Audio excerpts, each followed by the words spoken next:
une sublime équipe de grosses têtes avec ce qu'on fait de mieux dans chaque genre. Ce qu'on fait de plus chauve, ce qu'on fait de plus lourd, ce qu'on fait de plus myope. Dans la catégorie des myopes, notre séducteur maison, je dis maison parce qu'il n'y a que nous qui lui ayons décerné ce beau qualificatif de séducteur, Philippe Castelli.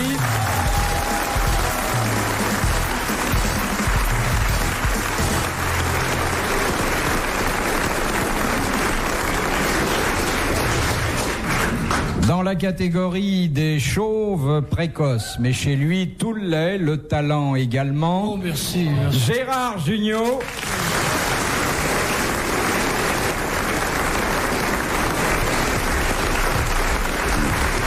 L'idole des cafés-théâtres, le Don Juan de la rue des Lombards. Saint-Martin maintenant. Maintenant Saint-Martin, c'est vrai. Et puis, un journaliste qui a beaucoup de mérite, car il est un des rares rescapés de la noce du siècle, Léon Zitrone.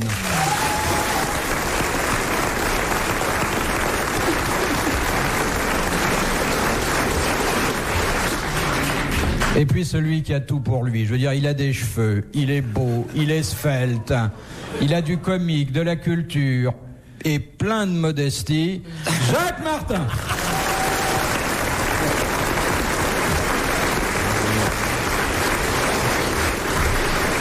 Martin qui m'a dit un jour, il n'y a pas longtemps, moi pour la modestie, je crains personne.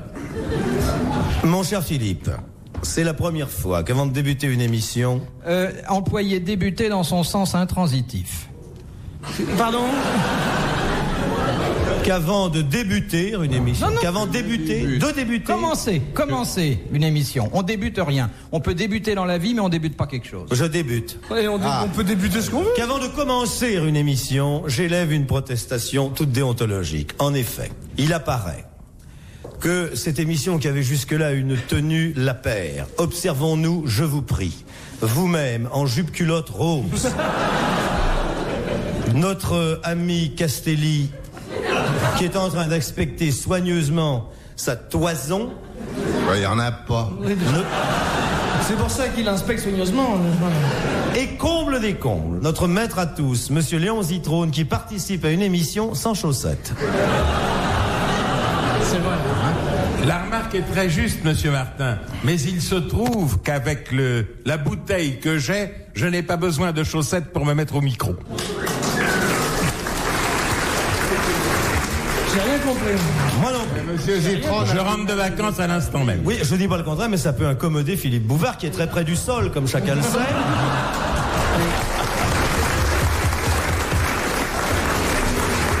L'odeur d'un ami même forte ne saurait me gêner. Oui, enfin, c'est une façon comme une autre de prendre son pied. Écoutez, je rentre de 15 jours. Mais où étiez-vous? Au Touquet. Oh, je suis revigoré. Ça a dû déborder, là-bas. Ça a débordé au Touquet, s'il y avait la piscine, non? Non, je me baignais dans la mer et dans la piscine et me voilà tout frais. Dans la mer! C'est pour ça que j'ai lu dans Paris-Normandie un rhinocéros au Touquet.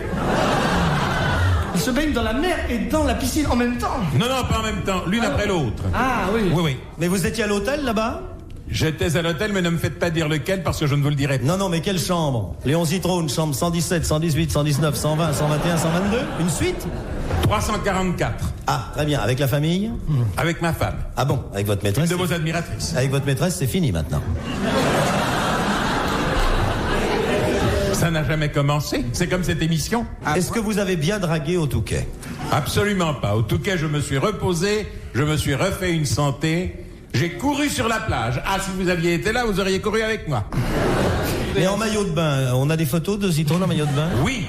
Et vous en trouvez à votre taille ou vous faites sur mesure? On les fait sur mesure, naturellement. De monsieur Secalello. On peut pas le dire, ça. On ne peut De pas. Noiseau, dans le Val-de-Marne. De Qui quoi, a dit d'où? C'est normal que la mer ne déborde pas. Ah bah, Ce n'est pas pour rien que la Providence a mis des éponges. Alphonse Allais. C'est Alphonse Allais. Excellent. Bravo, monsieur Martin.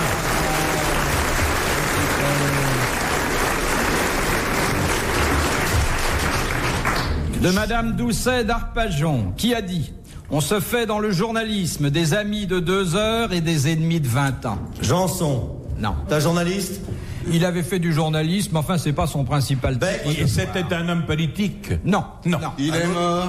Il est mort. Un auteur dramatique. Oui, aussi. Henri Beck. Non. Alfred Capu? Non. Il est de ce siècle. Tristan Bernard? C'est un homme du 19e. je connais il pas. a vécu toute sa vie au 19e, enfin je veux dire par là. Il est mort avant... Oui, il n'a pas réussi à atteindre le 20e. 20e, oui. Tristan Bernard. Et c'était un Français? T'es un humoriste, monsieur? Non, ce n'était pas un Français. C'était un Français. Et on découvre, à la faveur des grosses têtes, que c'était aussi un homme d'esprit. C'est Anatole France. Non. Non. Il est connu? Je voulais le dire. Très connu. Très connu. Mais il est connu comme auteur dramatique, comme Il est romancier? connu comme romancier, oui. C'est un homme qui a eu une œuvre de romancier tout à fait... Ah, considérable. Considérable. mais- Alexandre Dumas. Alexandre Dumas. Oui, voilà. Excellente réponse de Jacques Martin. De Monsieur La Bossard. tête de Zitrone quand je réponds 2 fois de suite. Oh, ouais. Je suis toujours content du succès des faibles.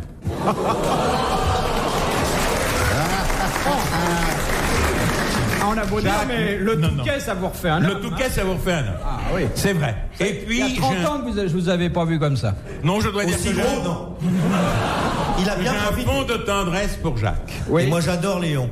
Un Et je regrette fond simplement seulement. une chose. Ah, je ne peux pas me laisser aller comme ça. Je ne vais pas étaler mes sentiments en public, fût-ce aux grosses têtes. J'aime beaucoup Martin. Et moi j'aime Léon. Et ben voilà. Et je l'aime même Et sans c'est pour chaussettes. ça que les piques entre nous n'ont strictement aucune importance. Exactement. Exactement. Bravo, monsieur Martin. Exactement. Voilà. Exactement. On va leur laisser les clés, là. Renvoie-moi ton notice. Question. Mais de enfin, voir Zitrone avec des chaussettes socialistes, ça surprend. Ne dites pas de mal de ces vêches, non. Ils ont eu beaucoup de soucis, là. Non, il faut dire que si Léon n'a pas de chaussettes, il a des espadrilles Ah oui. qui s'accommodent parfaitement de l'absence de chaussettes. Et puis qui monte haut. Mais enfin, quand Non, vous elle m'avez manque- téléphoné pour me faire venir aux grosses têtes aujourd'hui, j'ai dit que j'arriverais juste du Touquet. Eh ben, Castelli. je suis arrivé, Juste. voilà, et j'ai juste le temps de garer, me voilà. Cherche pas des Je pouces. voudrais rectifier simplement une petite chose pour l'auditeur qui ne voit pas. Ce ne sont pas les espadrilles qui montent, ce sont ses pieds qui sont sales. Parce qu'au Touquet, il faut dire, la plage est nauséabonde. Mais pas du tout, elle est très bien. Et puis ce ne sont pas du tout mes pieds qui sont pas propres, comme vous venez de dire. Absolument pas. Et Je votre suis un homme regard qui est propre. sale, monsieur Je Martin. me lave tous les jours, Ah bon plusieurs fois par jour, et c'est votre regard qui est sale, comme vient de dire Bouvard. Quand vous lavez tout seul, comment faites-vous pour atteindre le dos? Pour atteindre le dos, eh bien, je mets mon dos en rond, n'est-ce pas, comme font les chats. Je fais gros dos et j'actionne la douche. Avec la langue. Comment? Avec la langue, comme les chats. Oh non, ça c'est plus difficile. Ah oui. Ça c'est plus difficile. Ah oui, je me disais. Elle est bien pendue, mais elle ne va pas jusque-là. Oui. Oh, déjà, là. Oui, mais avec la douche, d'accord, mais est-ce que vous arrivez à vous gratter le dos? Enfin. Bon, certaines fois, pas toujours. C'est passionnant. Lorsque c'est passionnant. Dans notre série, Léon Zitrone se gratte-t-il le dos lui-même? Il m'arrive d'aller, puisque vous voulez le savoir, le dos à... Je ne sais pas, moi, par exemple, à une armoire, et à l'angle d'une armoire, je me gratte. Ah oui. J'ai un chien qui est comme ça. Oui, oui. C'est celui que vous avez fait piquer. Mais ça se soigne, hein, il y a de très bonnes crèmes. Et alors, peux mettre après. vous étiez au Touquet, là, oui. Avec- là où il y a Dans des- quelle cage? Là où il y a des armoires. Cage 344, je vous l'ai dit. Et j'y étais fort bien. Si j'avais su, j'y serais resté. Oui, j'ai des amis qui ont passé leurs vacances au 342. Ils m'ont dit que la nuit, c'était très bruyant. hein. Non, c'était les armoires. Je vais vous dire quelque chose, Jacques. Oui. Si vous disiez la vérité, ce serait formidable. Parce qu'après tant d'années de mariage, ce serait fantastique. Alors c'est un disque? Mais non. C'est les.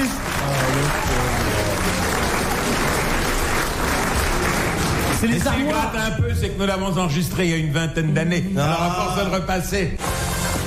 RTL, 4h, 4h30, dans la nuit des temps des grosses têtes de Philippe Bouvard. De Monsieur Lafargue de Villefranche. Qu'en dit-on d'un martyr qu'il est interci? INTERCI. Quand il est coupé en deux. Quand il a été dépecé. Bonne réponse de Jacques Martin. Si vous voulez, il y a deux catégories de martyrs, les martyrs entiers, Oui. puis les martyrs intersites. Oui. Les martyrs coupés en morceaux. Ah oui, parce que pas seulement coupés en deux, ça peut être Coupés en découpé morceaux. en rondelles, par exemple. Elle est belle, ma relique, elle est belle, ma relique, elle est belle, elle est fraîche. Vous avez une relique chez vous, Bouvard? J'ai le crâne de Zitro d'enfant. Ah. Il tient beaucoup de place. De Monsieur Gerpant de Vichy. Il y reste. Comment se comporte le cerf durant la première semaine de Ruth? Oh là là, c'est terrible. Il En attaquant. Il fait un cri comme ça, monstrueux. va vous reconstituer ça. Tu vas faire le Il serrant. frotte les bois contre Je commence. mieux d'arbres. Un truc comme ça, mais Ça c'est doit terrible. être- ça doit être Ça agréable. brame, il brame. Ça doit être agréable de faire l'amour avec lui. J'imite, parce que je peux te faire le porc, si le porc. Comme ça. Alors que le cerf est beaucoup plus majestueux, n'est-ce pas? Comprenez pourquoi sa femme dit j'ai l'impression d'avoir épousé Pinder. Comment se comporte le cerf? Je veux dire que son comportement... Oui. Non, on a dit que c'était pendant la semaine de Ruth. Il est donc animé d'un certain désir d'activité. Bon, c'est le postulat. Mais durant la première semaine du Ruth, car le Ruth dure plusieurs semaines chez le cerf, il se comporte d'une façon... Contre une armoire. Je connais des gens qui se frottent contre une armoire en période de Ruth. Le rhinocéros du Touquet.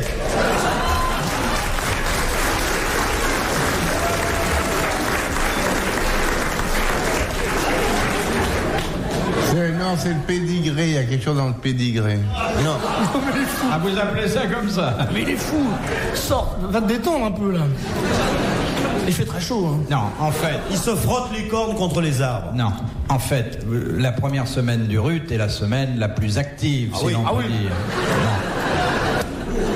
Celle durant laquelle l'animal est vraiment très très énervé. Où il donne son maximum. Oui, oui. Et pendant cette période, il a des rapports avec des cerves. Vous brûlez... Il a des rapports avec les biches. Non. Entre homosexuels. Oui, il est homosexuel durant la première semaine de Ruth. Excellente réponse de Gérard Junior.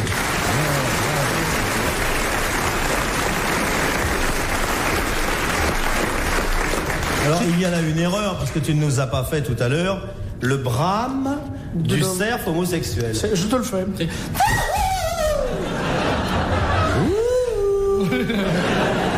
Ah oui. Et il prend généralement de jeunes cerfs mâles auxquels il promet de les présenter à des producteurs de cinéma. Vous voyez ce qui arrive. On laisse traîner un livre d'André Gide dans la forêt. Et la seconde semaine, il redevient normal. Hétéro. Mais qu'est-ce qui vous dit que c'est normal? Oui, c'est vrai. Hein? C'est vrai. Si Enfin, on chez les considère. cerfs, bien Oui. sûr. De Mademoiselle Damar. Ah, je connais très bien le papa. Il tient chaud l'hiver. Ah oui. Moi, Fait l'affaire, la petite Damar. Avec elle, au lit, c'est la chaleur garantie. Pour des chaussettes en Damar. Elle habite Saint-Léger sous Cholet, dans le Maine-et-Loire. Sous qui? Sous Cholet. Comment se prénommait la fille du constructeur d'automobile Daimler? Daimler. Mercedes. Mercedes. Excellente réponse de Léon Zitrone.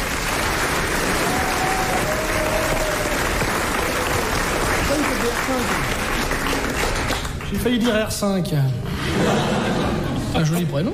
C'est très joli, Mercedes. C'était Daimler-Benz. Ouais. Et ensuite, c'est devenu Mercedes-Benz. Oui, Benz. Mais Mercedes, c'était très joli. Il était très bien culbuté. C'était... Oui. Moi, je me souviens de ses petits pignons. En V, Oh. Et son train arrière. Un peu empâté. bien suspendu. Autobloquant. Avec frein par rétropédalage. Vous n'avez pas fait de nudisme au Touquet? Du nudisme, non. C'est beaucoup plus loin. C'est à quelques kilomètres de là. C'est beau, le Touquet, hein? C'est très beau. Ah, quand il n'y a pas d'iceberg, on va en Angleterre. Quand il y a pas d'iceberg, on va en Angleterre, vous croyez? Ah oui, oui. Oh, tout de même, ça doit faire 80 km. Et la mer- Faut avoir la vue perçante. La mer est pas froide au Touquet, hein? La mer n'est pas. Moi, je vais y faire du patin à glace chaque mois d'août. Oui, vous avez raison, oui. Il y a des phoques sur la plage cette année? Non, je n'en ai pas vu. Non, non, non, non.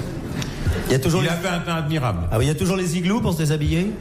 Non, mais pas du tout, vous devez confondre. Vous devez confondre avec une autre station. Il a dû toucher des sous. Les grosses têtes dans la nuit des temps sur RTL de 4h à 4h30.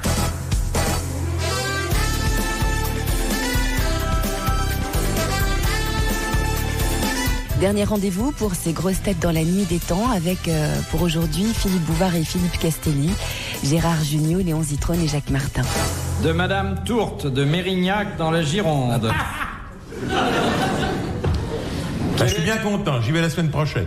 On t'en fout? Mais pas moi. Ah, qu'est-ce que vous allez faire là-bas? Ça continue vos conférences pour les Rotary? Non, c'est tout à fait autre chose. Qu'est-ce que vous faites? Une caserne commerciale? Non. Non, une foire ou foire aux bestiaux? Non, Pas du tout. qu'est-ce que vous allez faire? Vous êtes obligé de nous répondre. Mais pas du tout. Vous allez voir Madame Tour? Je vais voir des gens de ma famille à Biarritz. Il y en a encore là-bas? Il y en a encore, oui, pas toutes décimées. Je savais pas que- Et on remonte prendre l'avion à Mérignac. De toute façon, pour vous, il n'y a pas de problème. Vous voyagez pas par les lignes, toujours en avion cargo, d'après ce qu'on m'a dit. Dans les zones de fret. Quel est le seul morceau de musique que les Anglais écoutent debout, en dehors bien sûr de leur hymne national? Tiens, voilà. Un truc de Handel. Oui, l'Alléluia du Messie de Handel. Excellente réponse de Philippe Castelli.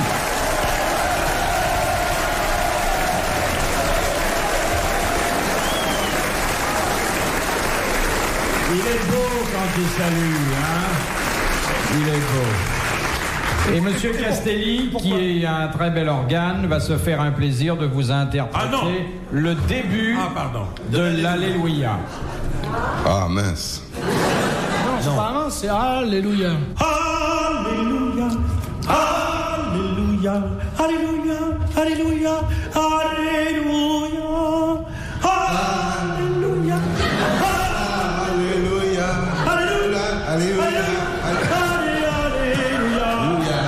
Alléluia.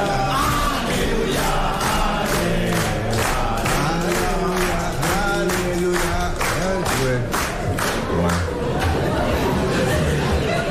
Moi, je sens que je peux former Castelli. Et pourquoi ils sont... Alléluia, Alléluia. Alléluia, Alléluia. Alléluia, Alléluia. Alouette, Alouette. et la tête, Et la tête. Alléluia. Très bien, parfait. Et pourquoi ils écoutent ça debout, s'il vous Eh plaît? bien, quand Monsieur Castelli chante, c'est pour se sauver plus vite. Non, mais la raison exacte. Et parce qu'ils ont un grand respect pour cette musique, qui est très belle d'ailleurs, quand évidemment interprétée par des professionnels. C'est spécial comme... Bah, vous voulez dire que j'ai mal chanté l'Alléluia? Ah, pas du tout. Non, pas ils du chantent tout. très bien. Vous en voulez le gicler? Non, ça m'a attaché, pas trop. Je vous trouve mieux dans d'autres choses. Vous n'aimez pas l'Alléluia de Handel? Dites-le tout de C'est suite. pas votre meilleur. C'est pas mon meilleur. C'est pas à moi qu'il faut dire ça, c'était Handel. Qui était allemand, je vous le signale. Comme son nom l'indique. Handel, Handel, Handel. Je ne suis pas certain qu'Handel est allemand. J'en suis pas certain du tout. Renseignez-vous, mon fils. Renseignez-vous, mon père. Enfin, il était de ce coin-là. À mon avis, il devait avoir un peu de sang britannique. Ça se Il s'est fait naturaliser en anglais. Il s'est fait naturaliser, c'est possible. Handel. Sinon, je vois ma... Handel, c'est un Allemand, monsieur. Oh, puis prononce Handel. Oui. Mais pourquoi ils écouteraient ça debout si c'était pas un Allemand? Si c'était un Allemand, plutôt, je veux dire.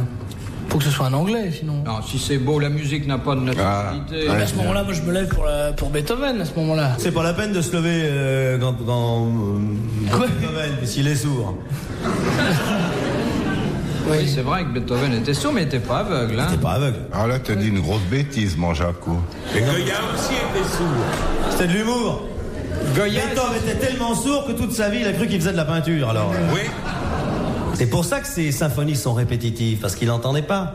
Oui. Écoutez la cinquième au hasard. Ti-di-di-di, hein? Quoi? Ni-ni-ni-ni, hein? Ni-ni-ni-ni, hein? Ça, la vraie symphonie de Beethoven. Pam, pam, pam, pam. Hein? Qu'est-ce que je dis? Pam, pam, pam, pam. Hein? Pam, pam, pam, pam. Oui, bah ça va, j'ai compris, passons à autre chose. Pam, pam, pam, pam, pam, pam, pam, pam. Beethoven, il est connu. Mais Handel, je suis désolé, mes enfants. Handel est d'origine allemande. Quel était son prénom? Friedrich. Alors, si vous me trouvez un anglais qui s'appelle Friedrich, hein? C'est Friedrich. Friedrich Handel. Bon, je crois que nous avons épuisé la question depuis longtemps. Friedrich Handel. Et je vous propose de répondre à cette interrogation de Madame Neidhart d'Étrépagny dans l'Eure. Elle est anglaise. Qui, accusé publiquement d'être l'amant de la reine d'Angleterre, grimpa à la tribune de la Chambre des députés, releva les pans de sa redingote, montra son derrière et hurla aux parlementaires: « Oui, messieurs, la reine est folle de ce bijou-là. » Ah, c'était un parlementaire français? Ben, à la Chambre des députés... Non, vous avez dit au Parlement. Non, j'ai dit un parlementaire, j'ai dit la Chambre des députés. C'était ça peut être France, en aussi un Chambre des communes. Il y a un mec qui a fait ça? Oui, Oh là Oui, là. c'était un très grand monsieur. oui.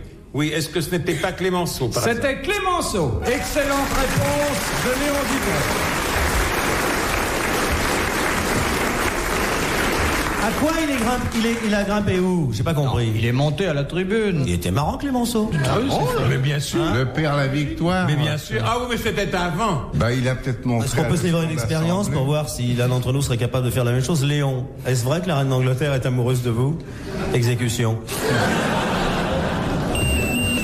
Retrouvez les grosses têtes dans la nuit des temps sur RTL.fr.